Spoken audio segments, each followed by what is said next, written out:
If you follow the flow of the Anduin River and look to the eastern bank, you will hit a sharp, sudden boundary line where every trace of plant life simply ceases to exist. Beyond the water's edge lies an expanse of cracked, pale brown clay. The ground is choked with a thick layer of ancient ash that suffocates the topsoil. This desolate hardpan stretches endlessly all the way to the horizon.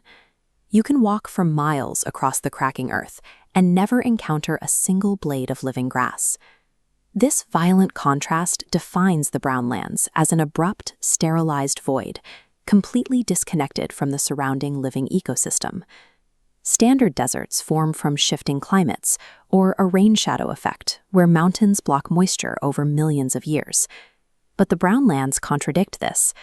Beneath an unnatural top layer of baked ash and concrete hard clay sits rich, fertile earth. This environment is locked in a state of geological rigor mortis. It is frozen in a way that points to a single, sudden, and catastrophic event rather than gradual climate change. The physical landscape itself acts as the visual signature of a deliberately erased environment. It demands to be investigated as a colossal crime scene. Hidden within that endless hardpan are deep, perfectly straight, fossilized trenches cut directly into the earth.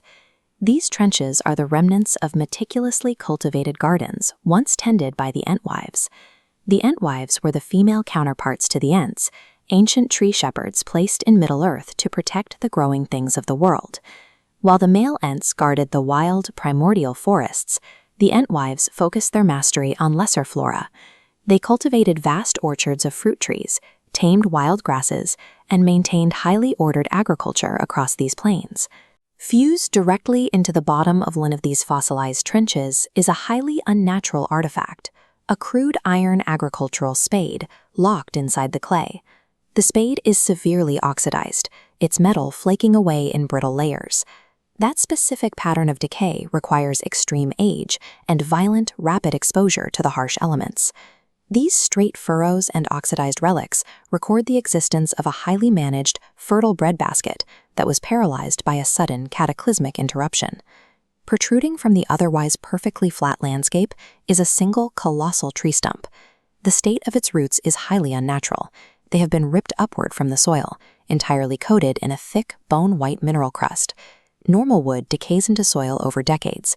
This stump experienced rapid petrification, a process where living organic tissue is replaced by surrounding minerals, turning the wood entirely to stone. Standard petrification, on the other hand, takes millions of years to occur. To turn living wood to stone while standing requires instantaneous thermal shock, a weaponized heat burst flash-fusing tissue into mineral before it can burn. During the Second Age, Sauron deployed these thermal weapons to instantly strip every drop of moisture from the soil. The living wood was fused into stone so quickly that it bypassed combustion entirely. The trees never even had the chance to catch fire. By weaponizing a former paradise into an inescapable desert in a matter of moments, Sauron achieved his strategic military goal, permanently denying the advancing allies a vital source of food. At the immediate base of those petrified tree roots are shallow depressions of dry dirt. Mixed directly into that dirt is a microscopic anomaly that explains why nothing has grown here in thousands of years. The soil is packed with pulverized, resolidified glass. This diagram shows vitrification, the transformation of a substance into a glass-like solid through rapid heating and cooling. This vitrified silica acts as a permanent, impermeable barrier, preventing water from ever reaching the lower soil. The presence of this glass layer ensures the ecological damage is permanent. The earth has been chemically unmade, severing its connection to the natural cycle of growth. Resting quietly atop that layer of melted silica is a single, perfectly preserved, fossilized leaf. It is agonizingly fragile. Pressed into the stone, it represents the absolute last physical trace of the Entwives and their centuries of agricultural devotion. Then, a sudden gust of violent, dry thermal wind hits the ground, and the stone leaf disintegrates into a puff of fine gray dust. That disintegration symbolizes the true intent of the attack. It is the final, physical vaporization of the Entwives' memory from the landscape.